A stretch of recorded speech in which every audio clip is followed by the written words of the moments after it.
This debate is about the world's red line. It's about humanity's red line. And it's a red line that anyone with a conscience ought to draw. We have spoken up against unspeakable horror many times in the past. Now we must stand up and act. That demand is in reference to evidence that Syrian President Bashar al-Assad used sarin gas in Damascus 2 weeks ago, killing more than 1,400 people. Since then, Secretary of State John Kerry has been a leading force for military response, even in the face of public opposition. USA out of the Middle East! After a protester heckled Kerry, he had a personal response. You know, the first time I testified before this committee when I was 27 years old, I had feelings very similar to that protester. And I would just say that is exactly why it is so important that we are all here having this debate, talking about these things before the country, and that the Congress itself will act representing the American people. Earlier today, President Obama pressed congressional leaders to support limited military strikes in Syria. The president gained critical support from House Speaker John Boehner. I'm going to support the president's call for action. I believe that my colleagues should support this call for action. The administration wants Congress to vote on a supporting resolution by the end of next week.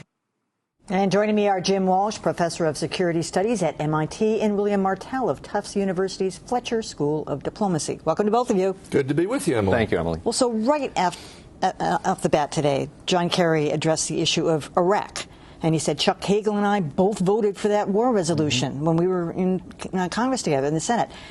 And he's saying, I understand the skeptics out there, but this is not like that. And then he wanted to say, we are not going to war, we are not declaring war. But it's still, he's going to be faced with some skepticism in Congress, and rightfully so. No doubt about it. I mean, I think Iraq is the overhang, the emotional overhang.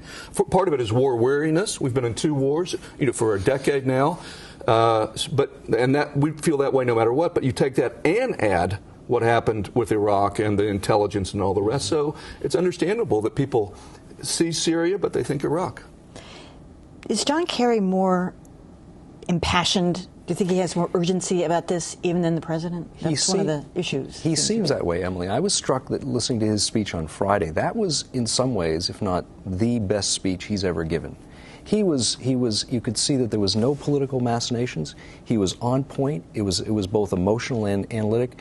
In fact, there was an op-ed, I think it was Saturday in the Wall Street Journal, and they said, had he given that speech in 2004, he would have been president. He felt in a sense, I sense he felt empowered, motivated, outraged, and yet also analytically focused in terms of what we ought to do as a country. I think it was really a fine moment for him. Well, I mean, he probably couldn't have done it back then, because back then he was still saying, we're going to engage Syria. Yes. Now is the time for diplomacy and talk, because if you take out the leader, you got so much sectarian violence and issues there that it could make a worse situation.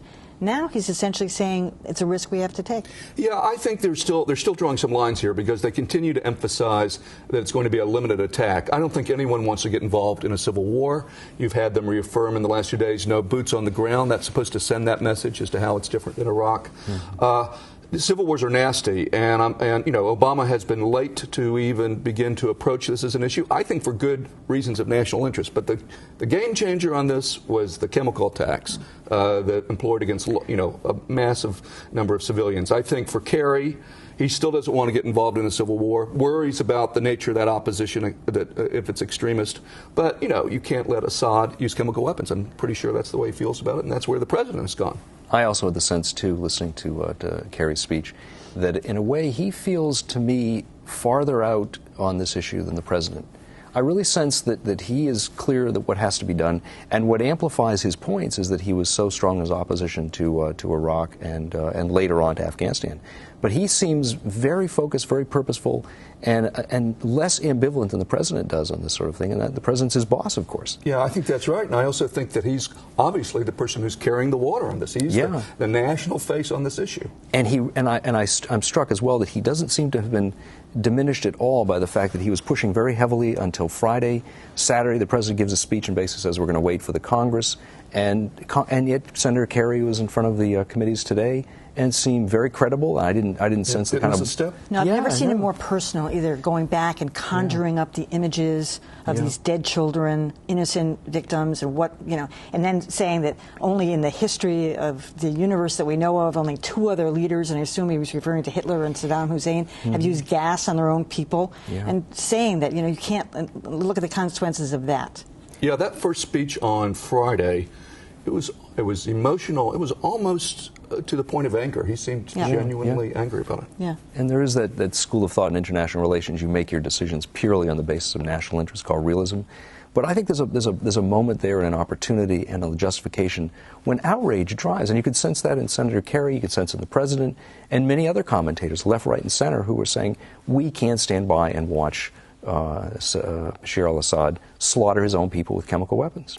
And I am sympathetic to that sentiment.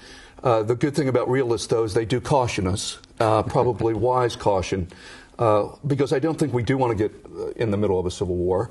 And I think politically it presents them with sort of a problem. If you're going in there to take the guy out, you can sort of use tough rhetoric, or if you're going to stand off and say this is none of our business, they're really sort of trying to go for a middle, limited thing. It's a little tougher to make impassioned speeches to call for something that's really a policy that's middling. We want to keep him from doing it, but we're not going to take him away. Harder political story to tell. Where do you think the court of public opinion is on this one, Bill? I think public opinion is war weary, which Jim mentioned. I agree. I think they're hesitant to get involved in a crisis. I don't think yet that the chemical weapons emotion has resonated with the American people. And what Jim just said, I think, was quite good, because I think it captures that debate left, right, and center, which is we don't want to get involved in another war. We can't really watch this sort of thing unfold for all the reasons that we've rehearsed for a decade. I think American public opinion is ambivalent now, but I sense that it could shift, and I think that will play itself out. I'm sure the White House and the members of Congress are watching polling data by the instant to see if they see any shifts. And just to add on that, we've seen this in lots of other conflicts. Those numbers won't mean a lot, because the bombs will drop, and then we'll see what the numbers do. If it's a success, people will run to it. If it's a failure, people will back off. So right now, it's not a good indicator of where we'll end up, I think, in public opinion. I thought he seemed particularly well prepared for that protest that was spontaneous, but they must have known people were going to be there, and bringing his testifying before Congress when he was 27 years old and saying it was a bad choice back then in Vietnam. He was prepared. Very good moment. It was exactly right, and I'd like to think he just caught it on the instant. But I also wonder if maybe he was slightly prepared for it. I think he knew it was coming. All right, Bill Martell, Jim Walsh, thanks. Thank you. Thanks, Emily.